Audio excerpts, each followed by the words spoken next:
All right, listeners, I think you know that we are part of the Radiotopia network, which is basically a network built on the idea that you should support the most creative, independent audio makers around. No one, and I mean no one, embodies the Radiotopia ethos more than Benjamin Walker and his show Theory of Everything. Benjamin, who I've known for a long time, has been making beautiful, personal, sprawling audio documentaries for decades that help us understand the very strange world we live in. And now he has a new series called Not All Propaganda is Art. The new series goes back to the 1950s when Western security agencies like the CIA paid artists, writers, and intellectuals to fight the cultural Cold War. The CIA funds were free. I mean, no one was told what to say. Gloria Steinem, activist who sees the CIA as a sort of enlightened pal or rich uncle, there is another viewpoint. Look, if you're listening to this show, I know you like secret histories. I know you like a mix of culture and politics and shadowy figures. So what are you waiting for? Not All Propaganda is Art from Benjamin Walker. You can find it now wherever you listen or at theoryofeverythingpodcast.com. Hello and welcome to This Day in Esoteric Political History from Radiotopia. My name is Jody Avirgan. This day, October 1999, Rudy Giuliani versus the Brooklyn Museum. New York City Mayor Rudy Giuliani did not like a new exhibit at the Brooklyn Museum, which among other things included a sculpture of a Black Virgin Mary composed in part with elephant dung. This and other controversial pieces of art in the exhibit were works that were in the private collection of a London-based collector, Saatchi. That's important, and we'll play into this. But Giuliani gets wind of this art and he ends up calling it, quote, sick stuff. But he didn't just disapprove on aesthetic grounds. He threatened to withhold public funding for the museum, which is really where this all went to the next level. The city tried to withhold funding. A judge kind of indicated they would probably lose if they went to court. There were warring press conferences. The press, of course, loved this. Eventually they settled, but not before a big conversation was sparked about art, religion, the First Amendment, public funding, censorship, stuff that has kind of come roaring back as of late. Not to mention that guy, Rudy Giuliani, he's still kicking around, right? So more or less. Let's talk about this showdown with, as always, Nicole Hemmer of Vanderbilt and Kelly Carter Jackson of Wellesley. Hello there. Hello, Jody. Hey there. And our special guest for this episode is Harry Siegel, editor at The City, columnist at The Daily News, co-host of the podcast FAQ NYC, and to my mind, the best chronicler of all NYC Michigas. Did I use that word right, Harry? Michigas? That's Michigas. You got the Yiddish. Yeah, there you go. Yeah, there you go. And also, Harry, I should say, huge Rudy Giuliani fan. Just enormous. Enormous. Yeah. He's actually wearing a Rudy Giuliani shirt right now. Just behind him, just countless portraits. No, he's not. Harry, thank you so much for doing this and welcome back to the show. Thanks for having me. And I will say, today, the day that this episode is coming out, is my birthday. And I'm not fishing here. I'm saying, though, that all I wanted for my birthday was to talk to Harry Siegel about some New York City Michigas. This is exactly up my alley. And this is a very interesting story that, I will say when I started working in New York at WNYC, this was kind of one of those stories from the before times. I didn't get there until the 2000s. But, really one of those big markers of the Giuliani era, pre 9/11, certainly. But let's go beat by beat here. I guess we should talk about what else was in this exhibit. The one that kind of got the big attention was the Black Virgin Mary that was composed in part with elephant dung, and there were also snippets of pornographic photos in there. But Harry, take us to the outrage. So this is a whole collection at the Brooklyn Museum that had previously been shown in London as sensation, right? And it's this guy, Charles Saatchi, who is an exemplar of various sorts of evil, I would say. And it's gotten very rich off of that. He helped elect Margaret Thatcher. He sort of made this whole generation of artists and got very rich off of their stuff. And his shtick was courting significant outrage. So he'd done this for the Royal Academy in London, which was about to go bankrupt, with this exhibit.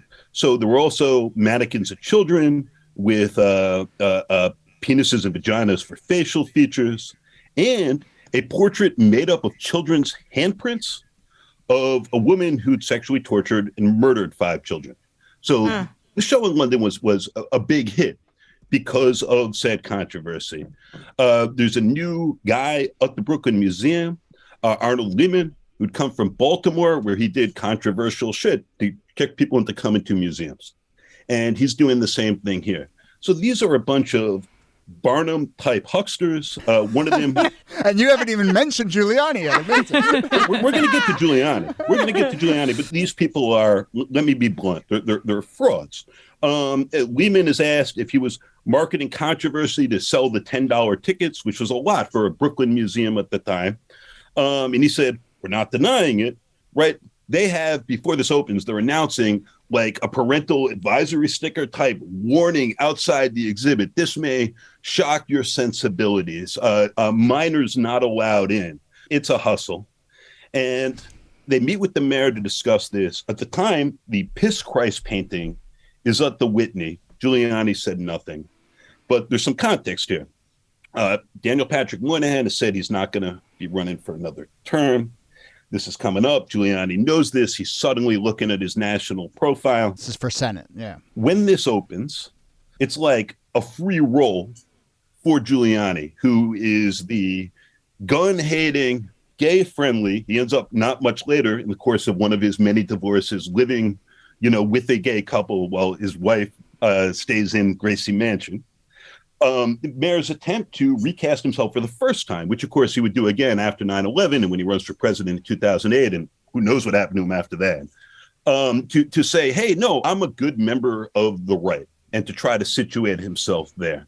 So he flips out, predictably. So we have this massively cynical thing. Giuliani is very excited. He says, I'm going to strip away the museum's funding, and the city should not have to pay for this sick stuff. It becomes a big First Amendment issue. Giuliani sends out a lengthy fundraising letter as he's now thinking about his next run, right?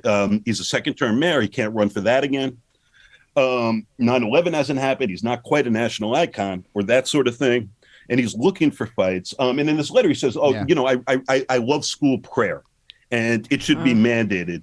And all of these other wild positions he never said anything about. So the New York Press Corps, which is not stupid, asked this at this point, I believe, twice divorced guy, who married his third cousin, but then claimed it was his second cousin to have it annulled so he could marry his second wife, who he was cheating on while he was with his first wife. Yikes. Lots of fun stuff happening here. We'll skip right over, his second wife, Donna Hanover, getting an incredibly generous contract from Rupert Murdoch. After she'd been retired for a decade to be Rudy Giuliani's wife. Well, he's cheating on her too. Right when Fox News is trying to get on the air in New York, which they do. So that's how these games are played. My goodness. Giuliani has a blast. The art show does fabulously well. All the court stuff turns out to be nothing. At the end of this, they withdraw their First Amendment claims. The city's funding is restored, and everything continues more or less as it's been. And it's a hustle in which all of the people involved got to play to their core audiences, play into this controversy, and benefit each other. And all that, of course, is a fascinating just pre-9/11 and just pre-modern internet indicator of outrage cycles to come and how they could profit all of the people involved. Giuliani, by the way, condemned the exhibit before he'd seen it, but he'd been briefed on it. They were promoting how deeply outrageous it was. Oh, and in this fundraising letter, by the way, he says 22 times, I think, that the left-wing elite opposes him. So he's thinking about his escape from New York in a big way. Can I just hone in on one thing you just said there, which is, because there is an account, it came out later, but of the Lehman who runs the Brooklyn Museum going into a meeting with Giuliani. I think he had 15 minutes, like a month before this exhibit goes up. And it was ostensibly to raise capital funds to redo the front of the Brooklyn Museum, which anyone who lives in Brooklyn has gone by. That happened. I think it's one of the most beautiful buildings in New York. Good job there. But in that meeting, they sort of say, we need this money to refurbish our facility. And also, we have this exhibit coming up. And you should know there were protests in London. It's this whole thing. It's very outrageous, called Sensation.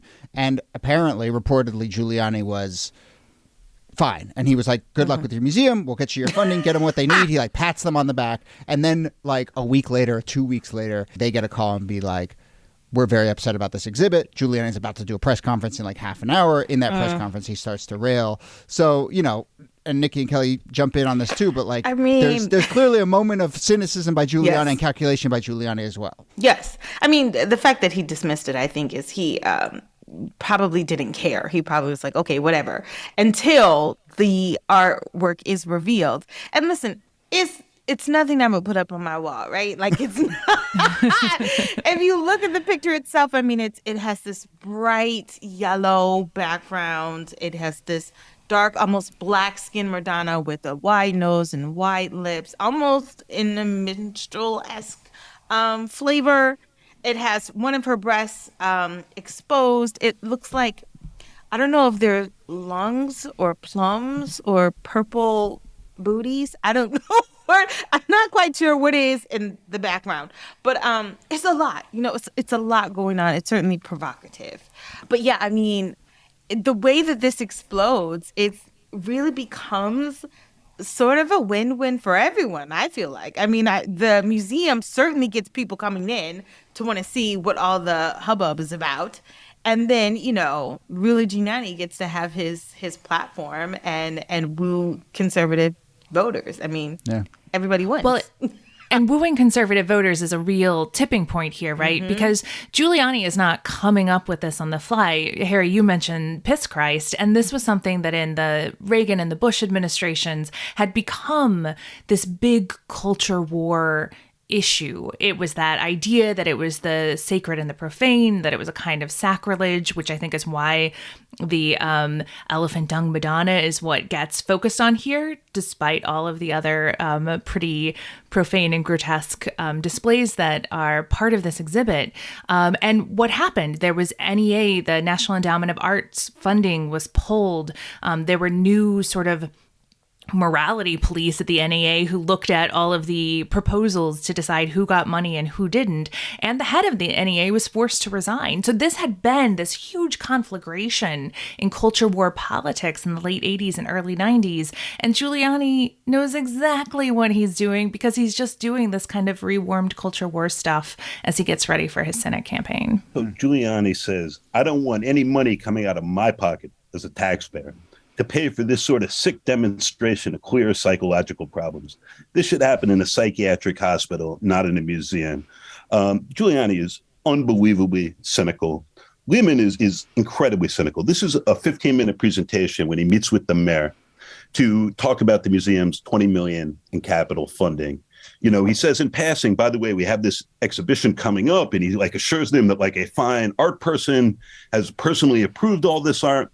And it had already been shown in London. So none of this was a surprise. And that's it. So in his convenient for him telling, you know, well, I disclosed and then they cynically jumped. But this is a passing mention in this thing. And I want to go back to Saatchi for a minute. Saatchi, someone explained in Art and Auction magazine at the time, quote, creates his own reality. First, he goes around and buys up enough young artists' works to create his own movement. Then he goes to the Royal Academy to show it, and then later the Brooklyn Museum. And then he holds an auction to test the market on those artworks, donating the proceeds to charity to drive up the prices. And he made himself incredibly rich doing this. The full name of the exhibition is Sensation, Young British Artists from the Saatchi Collection. And it has that name because they cannot find a corporate backer. They tried desperately, even Trojan condoms turned them down, right? So they're then financing this with money from Christie's, which is basically putting up money up front because they're going to sell the paintings and take their cut on the other end. Like the cynicism of everyone involved, artists who are dying to get in on Mapplethorpe controversies, on what's happening with the NEA, and want to get paid is off the charts. And Giuliani, in many ways, while trying to set himself up with conservatives naturally, is doing, if not the Lord's work, then these hustlers' work, by kicking and screaming about this. And in a fight, he knows he's a real First Amendment person in that he defended the Daily News at one point about court coverage. He'd done these cases. So he knows he's not making any sort of serious legal case here. or about the city's funding. He's just playing for headlines. And okay, this will all get sorted out in court once that's all done. And that's the hustle, and everyone's in on it. I just feel like there's also a real a pattern here. There's several things that are happening. I think one, these almost often involve Black artists or Black artwork, which I think is political in and of itself, especially because the art world is so exclusionary and very difficult to get in for Black artists. But then I remember a couple of years before this, Renee Cox had Your Mama's Last Supper, which also debuted in the Brooklyn Museum, and it was Christ as a woman, completely nude. And that also, Rudy Giuliani, jumped all over that as well. And it makes me beg the question, like, why are we so invested in scandalizing or trashing Black artists, whether or not we appreciate the artwork or not? I feel like there's still something very political about who is creating the art, what kind of artwork is being highlighted. A lot of this is religious artwork. So there are multiple layers that go into the way that people perceive this. Yeah, that's a really good point. I mean, in reading back on this, people remember it as the dung sculpture, but people probably don't remember it as the Black Madonna sculpture, which actually may have been the part that, flagged for a lot of people at the time. Yes. Giuliani says something there, and I'm curious, Nikki, especially as someone who sort of has tracked the way that politics has embraced this kind of language in the 90s. But he says, I think it's the same speech that you quoted from, Harry, but he says, if you are a government-subsidized enterprise, then you can't do things that desecrate the most, and then he says, the most personal and deeply held views of people in society. And I read that and I'm like, well, what do you mean by personal? What do you mean by deeply? What do you mean by held? What do you mean by views? What do you mean by people? What do you mean by society? Right? I mean, it's just kind of like there's so much packed into that idea that like, oh, you're desecrating the most personal and deeply held views of people in society. And so, how does the right start to embrace that kind of language in this era in particular, Nikki? Well, certainly this is an era where you begin to get appeals to religious freedom and religious liberty that are about protecting particularly like white evangelicals and white Catholics from any sort of constraint on their not just their like religious beliefs, but also their feelings, which is not to say that that's new in the 1990s, but with the rise of the religious right, and also with the rise of the Federalist Society and the development of new legal theories about that, particularly this idea of religious liberty as this affirmative discrimination tool. You're seeing that begin to emerge in the 1990s, although it's going to be another decade or so before you get the sincerely held religious beliefs of corporations that no longer allow women to get birth control from companies. But is Giuliani, Harry, is Giuliani feeling that? Is Giuliani up on what the Federalist Society is doing? Is Giuliani up on the sort of winds that are shifting in the way Nikki described? Oh, yeah. So Giuliani ends up giving a religious liberty speech very much on those lines at the Ronald Reagan Museum, while he's basically doing a press cycle promoting his Brooklyn Museum fight, and as he's trying to recast where he stands nationally. When he's back in New York, reporters ask him, so you care deeply about these things? Do you attend Mass regularly? And where do you go? And he's basically flummoxed, right? So you can see how he, in real time, is thinking about white evangelicals, who, of course, he'll think about again in a big way leading up to 2008 and not get very far with, and trying to reframe how he's understood and to separate himself from many of the people in New York and this very diversity, including many Catholics, of course, that he's been leading. And when he talks about liberal elites, which, of course, is often a sort of weird shorthand for New York, you can feel the distancing. The distancing and the dissonance, right? Yes. Because he is through and through New Yorker and certainly a New York elite. Yeah. But that's, I think, part of the reason why he hits that note so hard is because he has to create that distance in a way that other folks wouldn't have to. Yeah. Maybe we should talk a little bit about Giuliani, his legacy, where he is now. As I mentioned, like, there's obviously, and I think Giuliani would say this too, there's pre-9/11 Giuliani and post-9/11 Giuliani, and then I would say post-2000, whatever, 6 or 8 Giuliani. But Harry, like, how much is this part of the Giuliani story, and what other elements are there in the Giuliani story, particularly in the 90s? The Brooklyn Museum fight, which is a big thing in 1999, it's a classic tempest in a teapot. It happens, and then it's done. And it's one of those markers he's remembered by. And in some ways, for New Yorkers, it's part of the turning point from him taking over a city that's in really rough shape and disrupting things, sometimes in beneficial ways, to looking for smaller and smaller fights. It's often to benefit himself and with political angles in mind, but also just a guy who's not happy if he's not fighting, if he's not holding a press conference so his wife can find out not long after this he's divorcing her from the press conference. But this all reemerges without Giuliani there in 2005 after the Danish Muhammad cartoons come out. And that's its own day in history and can of worms. But I'll just say that many conservatives were very loudly upset about how you had Elephant Ship Mary and Piss Christ, on the front page of the Times to express what was happening in those stories. But for instance, the image of Muhammad with a bomb in his turban, would not appear and often wouldn't be described. And some of this has to do with Islam's prohibition against literal images of humans. That way. But there was a very obvious space between how these stories were presented and shown. The Catholics in particular, and generally conservative Catholics, were upset about, and I don't think was ever fully accounted for. And that was sort of the strange, ghostly second life of this story. And I'll just add that many of those artists have also become very, very wealthy from their chopped up shark parts and formaldehyde. And the rest in the course of this. So God bless people getting money. A lot of white people, again, as not accidentally, who got to be in on most of this hustle. It was young British artists. But it's always interesting to see these stories sort of reemerge in much later ghostly ways. And as to Giuliani, he spent a long time in the wilderness. And while he wanted to run for president and he wanted to reshape himself, he was also just quietly working for the worst people in the world and trying to make as much money as humanly possible.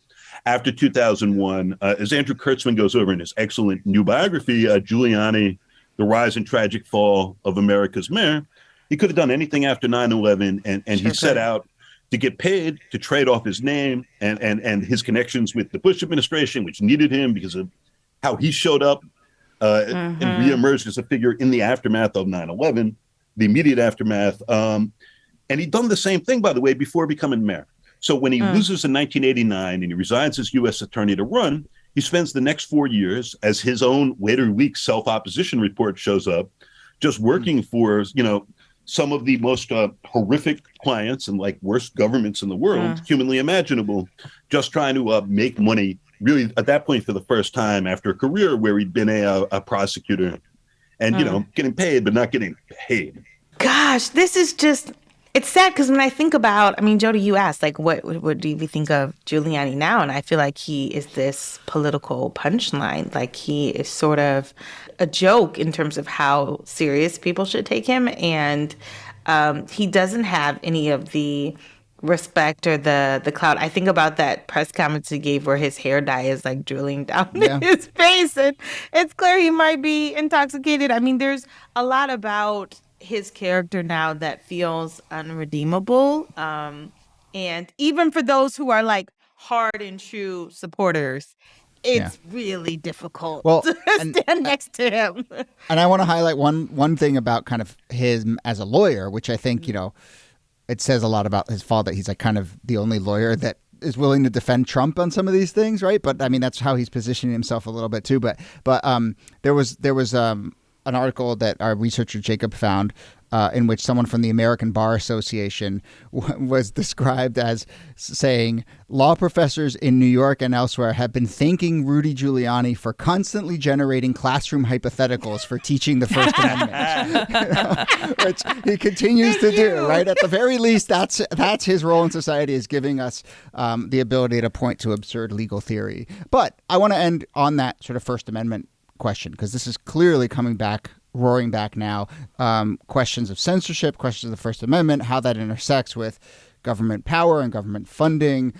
So, Nikki, do you kind of want to, how do you see that playing now, and how do you see the roots of that in this story?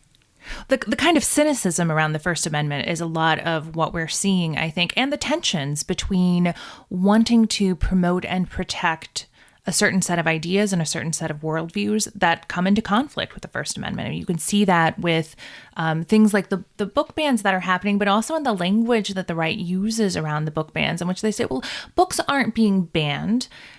People are exercising their right to vote for people to sit on the city council, who can then tell librarians how to spend their money and which books they can display. And that's not really a book ban. That's democracy. And so I think that kind of slipperiness around the First Amendment and real cynicism, using the First Amendment as a kind of slogan rather than as a protection for a broad set of rights. We're certainly seeing that in political rhetoric, but we're also seeing it in the Supreme Court, which is now requiring the state of Maine, for instance, to fund religious schools because it says that you cannot discriminate against a religion. And so by not giving money to these religious schools, you're actively discriminating against them. And that is such an inversion of the First Amendment. So you're seeing that both rhetorically and judicially in ways that are pretty worrisome. Yeah. Harry, final word on anything from this that you want to say. The idea of, in the name of art, having a city-subsidized building, having so-called works of art in which people are throwing elephant dung on a picture of the Virgin Mary is sick. Giuliani said back in 1997. Turning to what Nicole was just saying, cynicism, often from the right, but all around on all sides, is incredibly corrosive to the First Amendment. And these questions about what should be allowed in the private sphere, what should be allowed when there's government money involved, which New York is dealing with right now with yeshivas that provide no secular education, don't get government money for their school programming, but get it for busing and security, food, and sometimes other things. These are actually really important, interesting questions that do get decided at like the boring community level a lot of the time, and just point to the importance of taking these fundamental questions seriously and thinking about them all the time in like a healthy and productive civic way, as opposed to when there's some manufactured wave of outrage around them and everyone can scream and say their part and it's fun and buy tickets and then we all move on to the next show. Yeah, right. Well, well said. We will leave it there. Happy birthday to me, because this is exactly the kind of the kind of conversation I love. I really appreciate this, Harry, and all of you. But I'm Harry Siegel, of Daily News columnist, editor at The City, host of FAQ NYC. This has been really, really interesting. And like you did the last time you were on the show, over the course of this, we're taking notes. There's like 7 other things we have to follow up on. So we'll see. But I really appreciate this. Thanks for doing it. Hey, thank you all so much. That was a lot of fun. And Nicole Hemmer, thanks to you. Thank you, Jody. And Kelly Carter-Jackson, thanks to you. My pleasure. This is a plain, unambiguous effort on the mayor's part to punish this museum for having this exhibition. Period. That's what it's about. That's all it's about. And because that's all it's about, it violates the First Amendment. Mayors don't have the power. Cities don't have the power. Countries don't have the power to punish anyone simply for exercising First Amendment rights.